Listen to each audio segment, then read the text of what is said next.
Hey, y'all, it's Tim Miller from the Bulwark. Kamala Harris just finished a CNN town hall that Donald Trump chickened out from, and I wanted to highlight two questions that I think are super relevant as we head to the final 12 days of the campaign. The first one is her second time, but her first kind of extended political response to the revelations from John Kelly, how she talks about how this is a 911 call from John Kelly to America. Let's watch. For weeks, you have been calling Donald Trump unstable, unhinged. You've called him dangerous. You've quoted General Milley recently, who called him a fascist. Today, you quoted General Kelly, who said that Trump repeatedly praised Hitler. Yeah. But there are tens of millions of Americans right now who have heard all those things, and they don't buy it, or even if they do, they're still going to vote for Donald Trump. He's arguably more popular now than ever. You have 13 days to go. What do you say to those voters to convince them? Because some of them are in this room. Sure, and I thank you all for taking the time to be here. And you could be doing a number of other things with your time. So this really is proof that we love our country. People are engaged, Anderson, and really want to talk about the issues. And so the issue that you raise, yes, I do believe that Donald Trump is unstable, increasingly unstable, and unfit to serve. And I don't necessarily think that everyone has heard what you and I have heard repeatedly, which is the people who know Donald Trump best, the people who worked with him in the White House, in the Situation Room, in the Oval Office, all Republicans, by the way, who served in his administration, his former chief of staff, his national security advisor, former secretaries of defense, and his vice president have all called him unfit and dangerous. They have said explicitly he has contempt for the Constitution of the United States. They have said he should never again serve as president of the United States. We know that is why Mike Pence is not running with him again, why the job was empty. And then today we learned that John Kelly, a four-star Marine general, who was his longest-serving chief of staff, gave an interview recently in the last 2 weeks of this election talking about how dangerous Donald Trump is. And I think one has to think about, why would someone who served with him, who is not political, a four-star Marine general, why is he telling the American people now? And frankly, I think of it as he's just putting out a 911 call to the American people. Understand what could happen if Donald Trump were back in the White House. And this time, we must take very seriously those folks who knew him best and who were career people are not going to be there to hold him back. At least before, there were folks who we know what he would say, but they would restrain him. Imagine now Donald Trump in the Oval Office, in the Situation Room. He who has openly admired dictators, said he would be a dictator on day one. The former chairman of the Joint Chiefs of Staff has said he is a fascist to the core. So I think that when the American people reflect, especially those who are undecided, on who you should listen to, don't take my word for it. In fact, go online and listen to John Kelly, his voice, talking about what he thinks of Donald Trump 2 weeks before the election.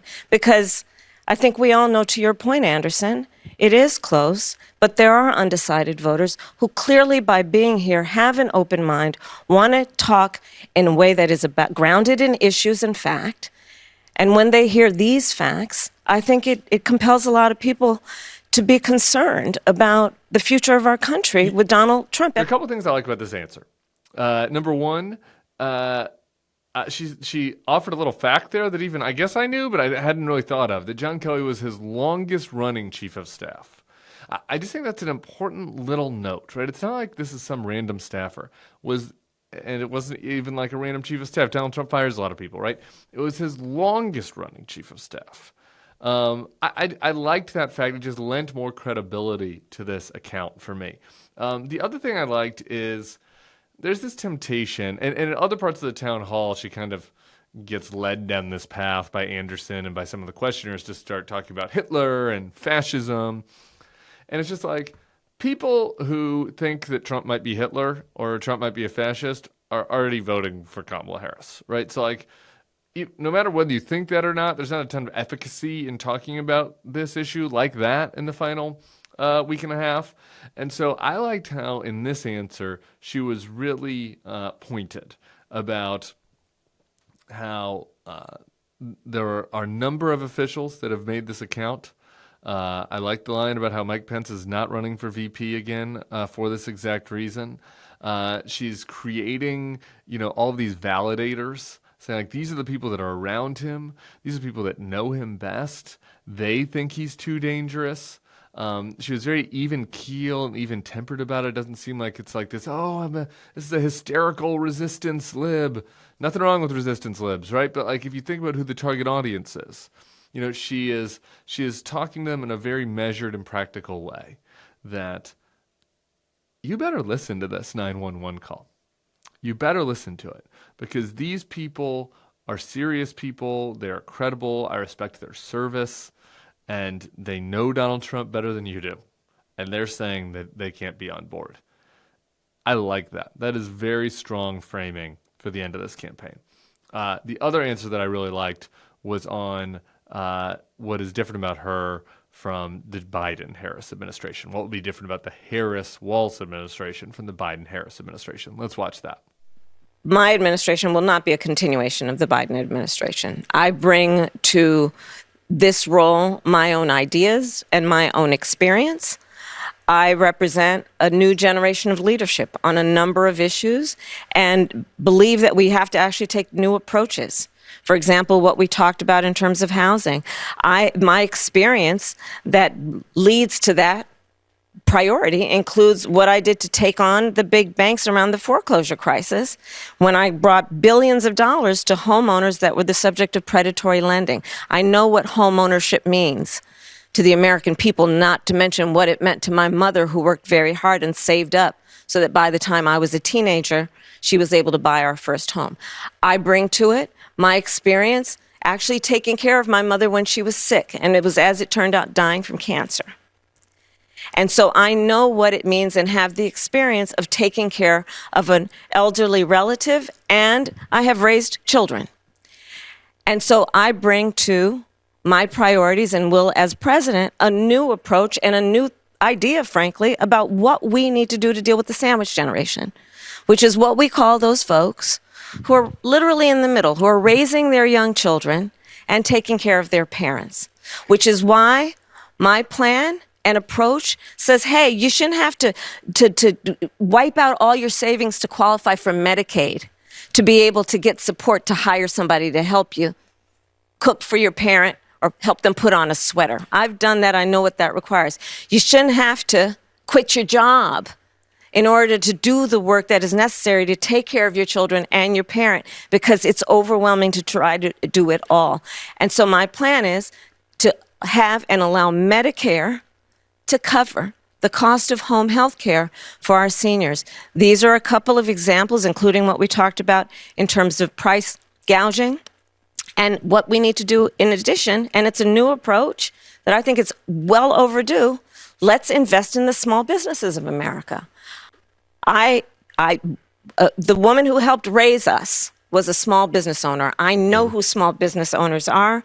I know what they do. They are the backbone of America's economy. And for too long, we've overlooked their value to the economy as a whole, much less to the economy of neighborhoods and communities. So that's why my plan, and it's a new approach, is about tax cuts for our small businesses so that they can invest in themselves and grow, and in the process, invest in communities, invest in neighborhoods, and strengthen our economy overall. So those are some examples. It's about a new approach, a new generation of leadership based on new ideas and, frankly, different experiences. I bring a whole set of different experiences to this job and the way I think about it than Joe Biden. It's taken her a couple swings at this one, if we're being honest. This hasn't been, I don't think, her strongest suit.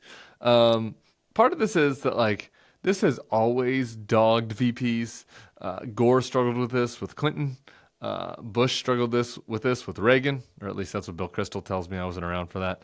Biden had a little distance from Obama, so it wasn't quite the same situation. But it's always a challenging thing for VPs to figure out how much to hug or separate themselves from their predecessor. That is totally exacerbated this time because of just the situation in which she takes over this campaign at the last second, and I'm sure there's some interpersonal sensitivities with President Biden. So, given that, it's not that surprising that it's taken her a couple swings at this, but she finally has landed on something here that is a way of framing this that's not really a neg at Biden, but that is a forward-looking message about turning the page. And it's, look, there are a bunch of issues that I'm going to focus on because of my life experience that we didn't really focus on these last few years. Making sure you can have home health care for seniors, dealing with that crisis, dealing with the housing crisis that everyone's dealing with right now, but particularly young people, right? So this is a message for people in the sandwich generation. It's a message for seniors. It's a message for people trying to get their first home, right? I have a plan. I recognize this. This is a crisis that's been happening the last few years. And she doesn't quite say this, but what's unsaid is that, like, the administration didn't take this as seriously as maybe it should have, right? They weren't on the ball on this one issue. There's a lot happening, right? That's the nature of running a sprawling country, right? We're going to focus on this in my administration. We're going to focus on the housing issue. We're going to focus on making sure people have the ability to put their parents when they're elderly in a facility with dignity, right, where they can afford it, where they can continue to live their lives, and fund the basic necessities that you might need as a parent, paying for a child, paying for school, paying for food, right? I think that's very astute in the way that she handled that, and it's much better than, frankly, how she had been answering the question. And I think you layer onto that just this notion of, and by the way, I'm younger, I'm from a new generation, we're tired of these old fights, the divisiveness of the Trump era. Let's just move on from that. Let's go forward. We're not going back. I think that's not going to be enough for some people, right? And the people who are very negative on the Biden-Harris administration are probably not gettable. But for people that just want to hear that there's a new approach coming, she's given them something now that they can grab onto. And I like that. So that's it. There was much more at the town hall. I'm sure you can go see it on CNN.com. But, whenever there's big events, we're going to be analyzing the key moments for you. So make sure to subscribe to the YouTube feed here. Give us a thumbs up. Tell your pals. I'll be back tomorrow with another edition of the Bulwark podcast. And we'll be popping on here as events happen throughout the day. We'll see you soon.